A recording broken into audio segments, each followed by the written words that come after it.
Hare Krishna. Hello friends, how are you all doing? I hope you all are doing well. This is Ritendra. I am preacher of Shrimad Bhagavad Gita, and today I am going to talk about the ideology of Subhash Chandra Bose and Shrimad Bhagavad Gita. I am going to compare the ideology of Subhash Chandra Bose and how Subhash Chandra Bose was follower of Shrimad Bhagavad Gita, because today is a birth anniversary of Subhash Chandra Bose, and Sat Sat Naman to Subhash Chandra Bose for his contribution for our beloved India, for all of our means all of us betterment.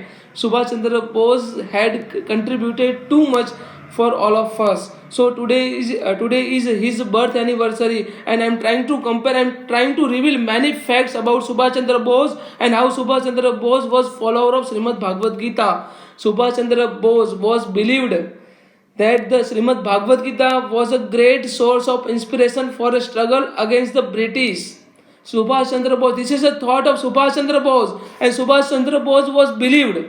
He was believer in Srimad Bhagavad Gita, and he thought that Srimad Bhagavad Gita is a great motivation source to overcome from the British Empire, to fight against the British Empire. So this is the thought of Subhash Chandra Bose, and Subhash Chandra Bose means Subhash Chandra Bose was also follower of teaching of Swami Vivekananda. Swami Vivekananda's teachings on universalism and his nationalist thought, and also his emphasis on the social service and also reform, had all inspired to Subhash Chandra Bose from his very young day. Actually, Subhash Chandra Bose was too much inspired from the from the teachings of Swami Vivekananda, and Swami Vivekananda was follower of Srimad Bhagavad Gita. Actually, he was following Srimad Bhagavad Gita, and he believed universalism, Vasudevam Kutumbakam. So he was follower universalism, unity in the society, and also social service, also reforming the people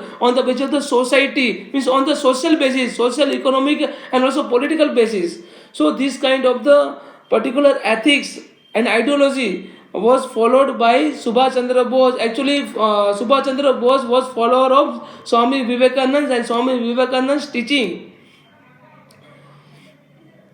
and also fresh interpretations of India's ancient sculpture, and also appealed immensely to him. Actually, he was interpreted the Indian sculpture, Vedic sculpture. He was interpreted, and also he taught to other people the fresh interpretation. And some scholars think that Hindu spirituality formed an essential part of political and social thought, and he was one among that particular scholar who believed the Vedic sculpture, the Vedic transcript. These all things are part. These all things are very essential, inevitable to reform social and also spiritual basis, social and political basis. And as a historian, Leonard Gardon explained, the inner religious explorations continue to be the part of his adult life, and this set him apart from his slowly growing number of the atheist, socialist, and also communist who dotted Indian landscape.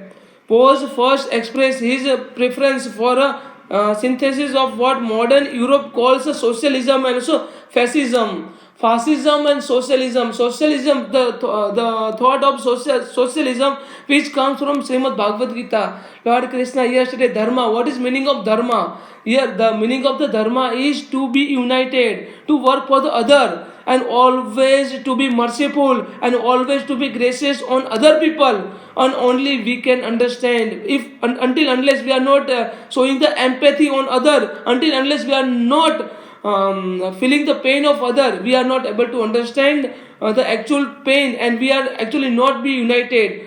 So our unity is only our strength, because until unless we are not united, we will not fight against any problem, we are not fight against our real enemy. So this thought actually was adopted by Subhash Chandra Bose, and that was only reason Subhash Chandra Bose was constructed Indian National Army and also forward block. Listen it very carefully. Indian National Army and also forward block. He was constituted. He was constructed, and he was follower of socialism, and also he inspired. He actually synthesized socialism and also fascism in a same platform. Both later criticized Nehru's in 1933 statement that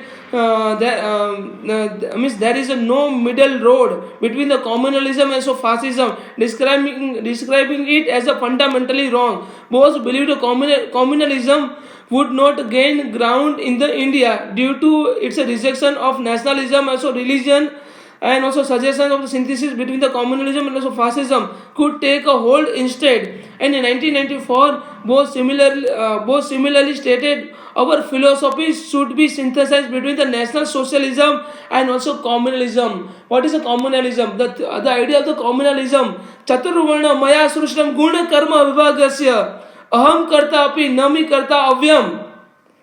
Chaturvana Maya Srushta. Vasudev Krishna stated, Chaturvana Maya Srushta Guna Karma Vibhagasya. I have created this entire society, or I have divided the society in a 4 division. Chaturvana Maya Srushta Guna Karma Vibhagasya, on the basis of the particular person's quality. Particular person who have acquired quality, only on the basis of acquired quality, not the quality which are by birth. Only acquired quality. This is what Lord Krishna stated, and this is what Subhash Chandra Bose believed.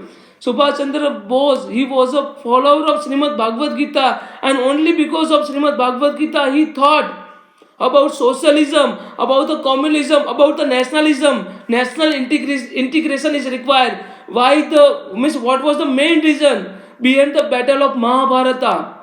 Lord Krishna stated the main reason behind the battle of Mahabharata was only integration of all the provinces, about the Virat and other provinces, even many provinces are there. He was trying to integrate it and also make a one nation and one country. There should be a one flag, and it become India, Mahabharat. That's why it has called Mahabharat. Why it has called Mahabharat? Because of integration of all the separated provinces. So this same thought was believed by Subhash Chandra Bose, and Subhash Chandra Bose was trying to integrate all the separated people and trying to integrate all the people and also put all the people on a same platform and also get ready to fight against this bloody government, this bloody British Empire. And that's why Subhash Chandra Bose stated, if you give me blood, then I will give you freedom. Get ready to shed your blood, then I will definitely give you freedom. This is what Subhash Chandra Bose believed.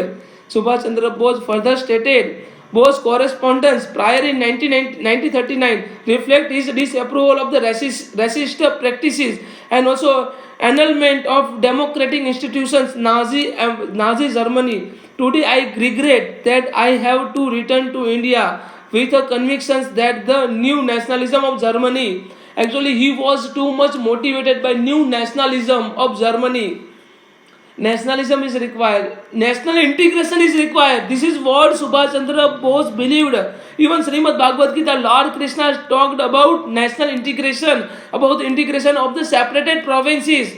Even Sardar Vallabhbhai Patel, who is actually known as the Iron Man of India, and he united entire nation. And because of him, today India we are having a present today's India, because of Sardar Patel's effort. And Subhash Chandra Bose had clearly expressed his belief that democracy was a best option for India. Subhash Chandra Bose directly stated, democracy. In a democracy, people are having a freedom of expression, freedom of thought, freedom of what, and also freedom to contest election. This kind of freedom was given in a democracy. Democracy is a government which actually formulated by the people and also for the people and also by the people. So Lord Krishna stated, unless we are not giving a freedom to the people, and if we are imposing our thought on the people will definitely, the relation will never be sustained. This is what Lord Krishna believes in. It has happened in husband and wife. Husband should not has to impose his thought on his wife, and also wife doesn't has to impose her thought on her husband. So we both have, means husband and wife both have to accept each other thought, and until unless not accepting each other thought, the relation will never be sustained. So acceptance is required. So in a democracy, the meaning of the democracy, the meaning of liberalism, the meaning of neo-liberalism, that is the acceptance of the thoughts.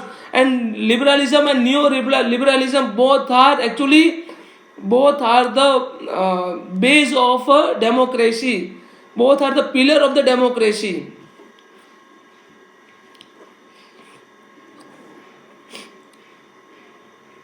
So actually he did many things for India, for the people, and on the basis of Shrimad Bhagavad Gita, actually he established forward block, and actually he did all such a things for nation. So today is a birth anniversary, and I am attempting to integration ideology of Subhash Chandra Bose with Shrimad Bhagavad Gita. How Subhash Chandra Bose followed Shrimad Bhagavad Gita, this is what I am trying to make all of you understand. And he clearly stated in his statement that if India require democracy, and for democracy Srimad Bhagavad Gita is required, and in order to fight against this bloody British Empire, Srimad Bhagavad Gita is the best book to motivate anybody. And also he believed Srimad Bhagavad Gita is neither religious book nor spiritual book, but in a true sense pure book of the science and humanity. This thought actually I have adapted in my life from the thought of Subhash Chandra Bose. So I would admire the actual contribution of Subhash Chandra Bose for our India. He established forward block. Actually, he established Indian National Army. He integrated all the people on a same platform, and also stated, if you are ready to shed your blood, then I am ready to give you freedom. So if you give me blood, then I will give you freedom. So this is what Subhash Chandra Bose stated, and he directly believed, if you really want to, he actually he has taken a thought from Srimad Bhagavad Gita. So niyatam kuru karma tvam karma jaya akarmana sarire yatrapi chatena parisadat natva karmana. He directly believed. He believed in Srimad Bhagavad Gita. He would believe to perform his prescribed duty. What other people are thinking, what other people are doing, it was not matter for Subhash Chandra Bose. For the matter thing was to understand what he was doing actually for the nation. What was his contribution for the nation, for the integration of the society. So he do believe in a socialism, communalism, and so nationalism. The nationalism in which there is no discrimination on the basis of the caste. There is in a socialism there is no discrimination on the basis of the caste, on the basis of the place of the birth, and also on the basis of the race. There is a egalitarian society. The egalitarian society he wanted to establish in India, and that was a true democracy. That was he believed from Srimad Bhagavad Gita, and he believed in karma. He believed in perform his prescribed duty. He believed in the dharma. Dharma means to eradicate the pain of the people, and also raise a voice against injustice. This is what Subhash Chandra Bose believed, and in order to raise a voice against injustice, he established the Indian National Army and also forward block. So I hope you all can understand. If you are having any questions, any doubt, then please kindly put a comment. Thank you so much. Hare Krishna, Radhe Radhe, Jai Hind, Chalo Delhi. Thank you so much. Hare Krishna.